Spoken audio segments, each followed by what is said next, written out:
The truth about executions at Goulburn Prison revealed. There is a silence that exists only in places where lives once ended by order of the state. It is not the quiet of peace. It is the quiet of something unfinished. At Goulburn Prison, that silence still lingers.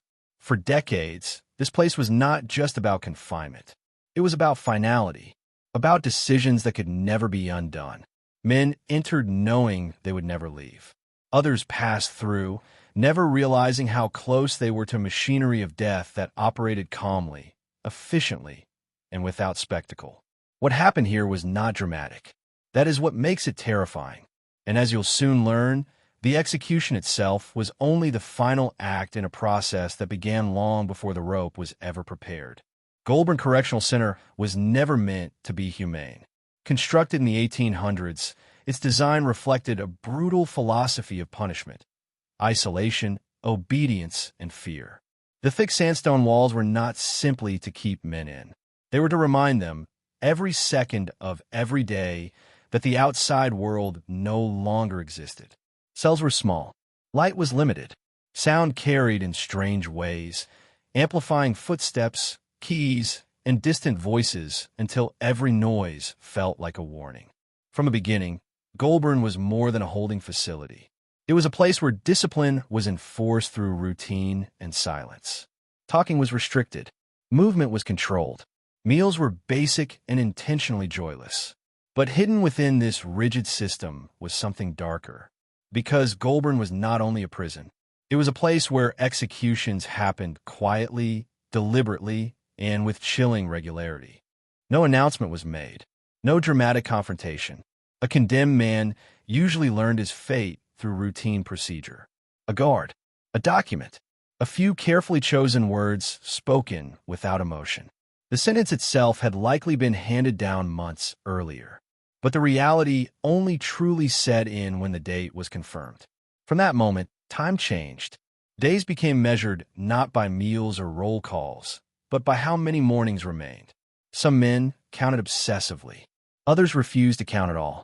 Condemned prisoners were typically separated from the general population, not out of kindness, but necessity. Executions had a destabilizing effect on prison order. Fear spread easily. Guards knew this. Isolation served two purposes. It reduced unrest, and it broke the prisoner down psychologically. What happens to a man when he knows, with certainty, that every routine he follows is leading him closer to death? That question haunted the walls of Goulburn, and the answer was never the same. Life for a condemned prisoner followed a strict, stripped-down routine. Meals were delivered at fixed times. The food was plain: bread, porridge, occasionally meat. Taste was irrelevant. Sustenance was the only goal. Exercise, when allowed, was minimal, often just a brief walk in a small enclosed yard under constant supervision. Conversation was discouraged, sometimes forbidden. Reading material was limited. Religious texts were common, not because the prison promoted faith, but because they reduced agitation. Sleep came and went in fragments. Many men reported waking repeatedly through the night, convinced they had heard footsteps approaching their cell. And sometimes they had, because guards conducted frequent checks. Officially, these were to prevent suicide. Unofficially, they serve as reminders. You are still here, and this is still happening. What most people never consider is this: the execution did not begin at the gallows. It began here, in the waiting. Even among condemned men, survival had rules. Showing fear could invite mistreatment. Showing defiance could result in punishment. The safest posture was compliance mixed with silence. Some prisoners attempted to maintain dignity. They cleaned their cells meticulously. They followed routines with precision. Control, even over small things, mattered. Others unraveled. Guards were trained to observe changes in behavior. Sudden calm could be just as alarming as panic. In the days leading up to an execution, every action was scrutinized. Punishments for rule violations were swift. Reduced privileges, solitary confinement, in extreme cases, restraints. The system was designed to ensure that nothing interfered with the final procedure. Because by the time a man reached the execution chamber, the state expected him to be compliant. and most were, but not all. Executions do not happen on their own. They require participation. At Goulburn, staff roles were clearly defined. No one person was responsible for everything. This diffusion of responsibility made the process easier to live with. One officer handled documentation, another supervised movement, another ensured security. The executioner, when present, focused solely on the task at hand. Many guards avoided learning details outside their role. It was easier that way. Some requested transfers. Others stayed for decades, convincing themselves that the system was necessary. And then there were those who carried the weight home with them, whether they admitted it or not. Because even when done by the book, executions leave marks. And some of those marks are still felt inside Goulburn today. The final night was the hardest. Sleep was rare. Food was often refused. Conversations with chaplains or officials took on a strange finality. Some men wrote letters. Others tore them up. A few asked for forgiveness. Some offered none. Guards reported that time seemed to stretch unnaturally during these hours. The prison itself felt different. Quieter. Tighter. Every sound carried meaning, because everyone knew what morning would bring. But what actually happened next, behind closed doors, away from records and public view, is where the truth becomes far more unsettling. And that part of the story begins not with the execution itself, but with the walk toward it. Morning did not arrive suddenly at Goulburn. It crept in. The hours before sunrise were when the prison felt most alive and most dead at the same time. Guards reported that even men who had slept poorly all night often woke before anyone came for them, as if the body knew what the mind had tried to deny. There was no announcement, no final warning bell, just the sound of keys. When the cell door opened, it rarely stayed open long. Procedures demanded efficiency. A delay could cause complications, emotional or logistical. The condemned man was instructed to stand. If he resisted, restraints were applied. If he complied, they often weren't needed. This walk was short in distance, but endless in experience. The corridor was deliberately chosen. Narrow, controlled, no windows, no unnecessary turns. It reduced the chance of interference and prevented the prisoner from seeing anyone except the officers escorting him. Some men walked upright. Others needed support. A few collapsed and had to be carried. There was no single reaction. Only one outcome. And as the footsteps echoed forward, another question loomed silently in every mind present. How does a human being face the final seconds when there is no hope left? The answer was waiting behind a door most Australians never knew existed. The execution chamber at Goulburn was designed with one priority: function. There was nothing symbolic about it. No ceremony. No acknowledgement of gravity beyond what was strictly required. Everything in the room had a purpose. The placement of the floor, the height of the beam, the measurements calculated to ensure death was swift. Officials involved followed rehearsed routines. Each step was timed, each role defined. The condemned man was positioned. Instructions were given calmly. The language was deliberately neutral. This was not the moment for words. Witnesses later described a strange stillness that fell over the room, a kind of collective breath-holding. Even hardened officers felt it, because in that silence, everyone understood what was about to happen. And once it began, there was no stopping it. Official reports described executions as quick and humane. Timings were recorded, outcomes noted, procedures signed off. But those reports never captured what witnesses carried with them. Some executions did not go as planned. Miscalculations happened. Physical reactions varied. Time stretched longer than expected. When this occurred, protocol demanded silence. Adjustments were made. The room was cleared. Records were finalized. No one spoke publicly about it. And the prison continued operating as if nothing had changed. Yet for those present, something always did. Because no amount of procedure can erase the image of a life ending in front of you. And those images followed guards back into the corridors, into their homes, into their sleep. Once death was confirmed, the process reversed. The body was removed quietly.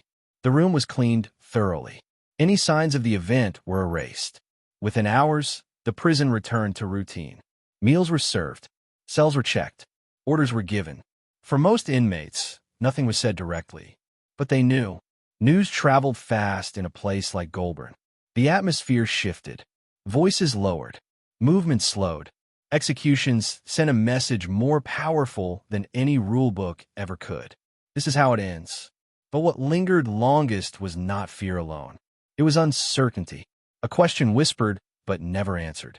If the state could end one life so efficiently, what else could it do? Executions eventually ended. Laws changed. Practices shifted. But Goulburn did not forget. Former staff spoke of certain corridors that felt heavier. Certain rooms that were avoided when possible. Night shifts that carried an unspoken tension. New inmates arrived with no knowledge of what had happened there. But the prison's culture had already been shaped by decades of finality. Power structures inside remained strict. Control was still absolute. Compliance was still rewarded. Because the legacy of executions was not just death. It was obedience. And that legacy continues to influence life inside the walls to this day. Today, Goulburn operates under a different legal framework. Executions are gone. Procedures are updated. Language has softened. But history does not disappear just because it becomes inconvenient. The truth about executions at Goulburn is not only about how men died. It's about how institutions justify control, how systems normalize irreversible decisions, and how silence becomes part of the architecture. The most unsettling part is not what happened then. It's how easily it happened at all. Places like Goulburn teach us something uncomfortable, that death does not always arrive violently. Sometimes it arrives calmly, organized, signed off, accepted. And once a system learns how to end a life without resistance, it rarely forgets how. The walls are still standing. The corridors are still there. And the silence remains. Not because the story is over, but because it was never fully told. The day after an execution was never officially acknowledged.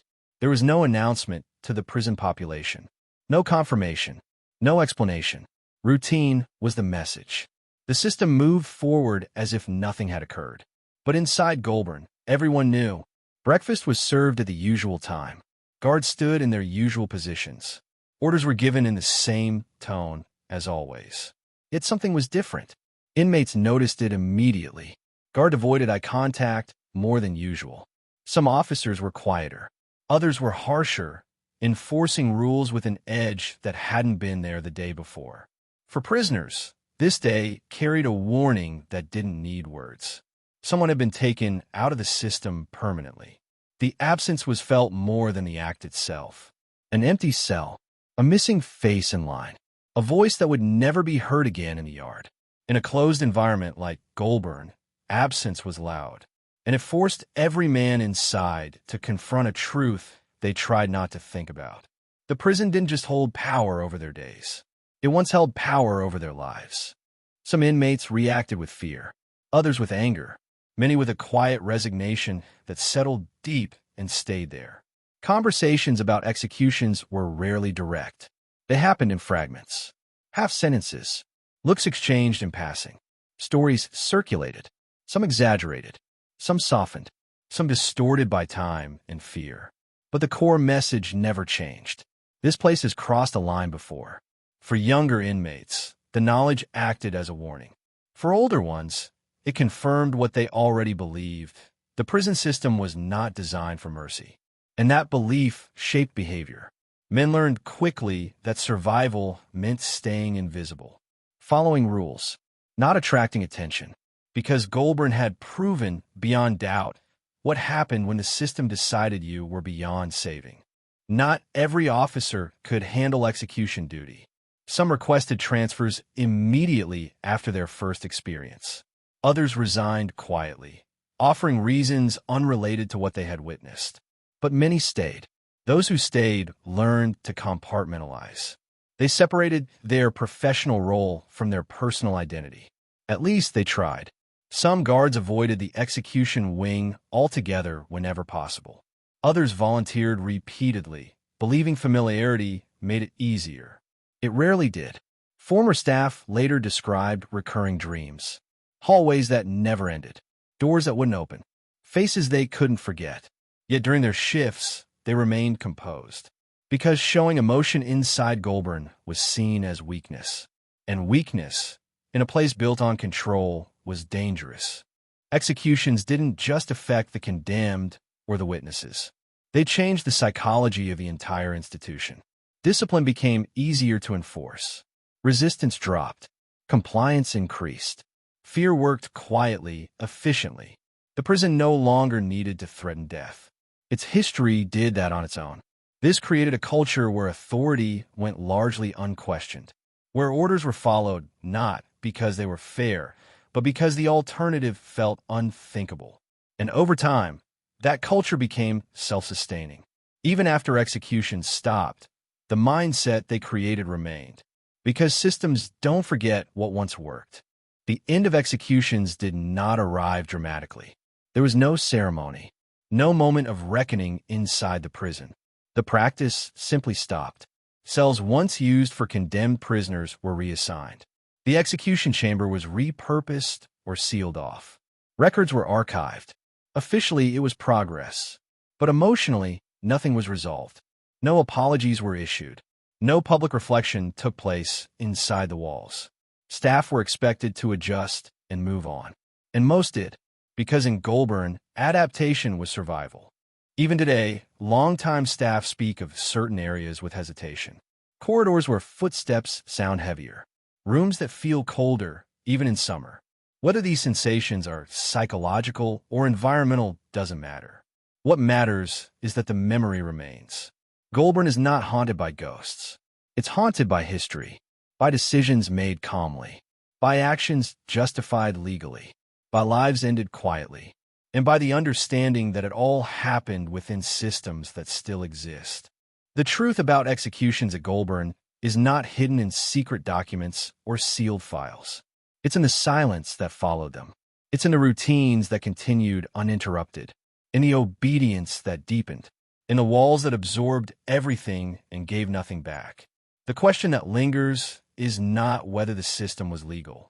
It's whether it was ever truly questioned, and whether, under the right conditions, it could happen again. Goulburn stands as a reminder that institutions don't need cruelty to end lives. They only need structure, routine, and silence. And once those elements align, the unthinkable becomes ordinary. That is the truth, and it is heavier than any locked door. There are gaps in the records, not missing pages, not erased names, but gaps in what is explained, because official documentation was never designed to capture what mattered most. It recorded outcomes, not experiences, procedures, not consequences, and it certainly never recorded doubt. Some condemned men waited weeks. Others waited months. A few waited years. These were the ones whose appeals dragged on, whose cases were debated quietly behind closed doors while they remained locked in a space barely large enough to stretch their arms. For them, uncertainty was worse than finality. They lived in a suspended state, not fully alive, not yet dead. Every knock at the door triggered panic. Every delay reignited fragile hope. Guards noticed that these men often deteriorated faster than those with confirmed dates. Their minds frayed. Sleep disappeared. Routine lost meaning. The human brain is not built to live indefinitely with an ending that can arrive at any moment. And Goulburn became a laboratory of that breakdown. Some men turned inward.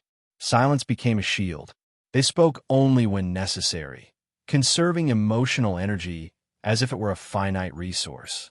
Others clung to rituals, cleaning the same spot on the floor, rereading the same page, walking the same number of steps during exercise. Religion played a role for many, but not always in a way people expect. Faith didn't always bring comfort. Sometimes it intensified fear, because belief raised questions the prison could not answer. Forgiveness, judgment, meaning, and in a place built on control, unanswered questions were dangerous. Last requests were permitted within strict limits.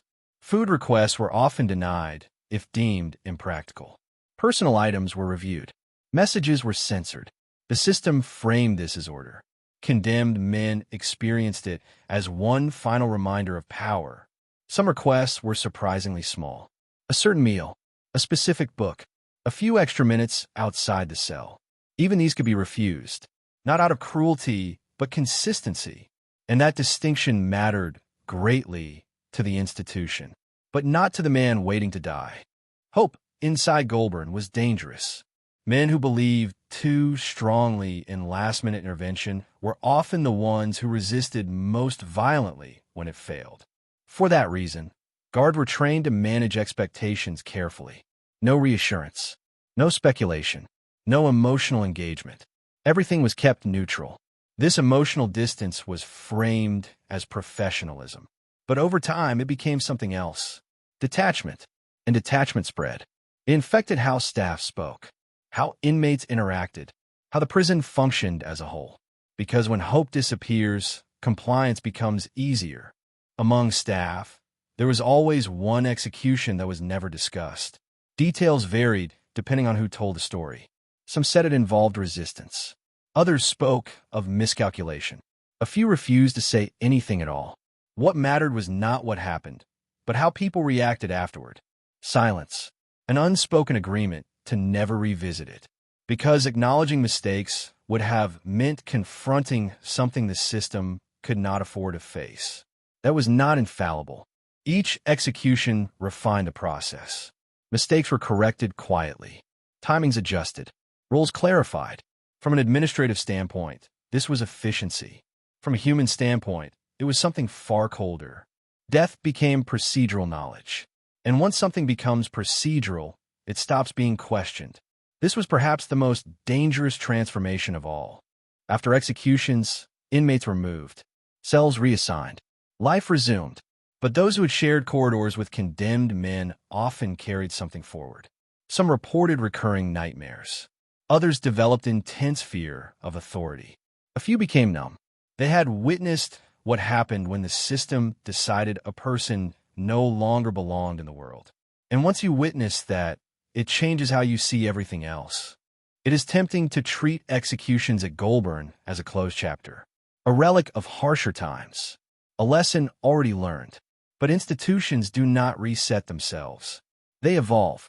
The same principles remain: control, efficiency, compliance. The methods change. The authority does not. Understanding what happened at Goulburn is not about revisiting punishment. It is about recognizing how easily systems normalize the irreversible. Executions at Goulburn were never public spectacles. They were quiet, organized, approved. And that is what makes them so difficult to confront, because they force us to accept that extraordinary harm does not require extraordinary cruelty. Only routine, only silence, only people doing their jobs.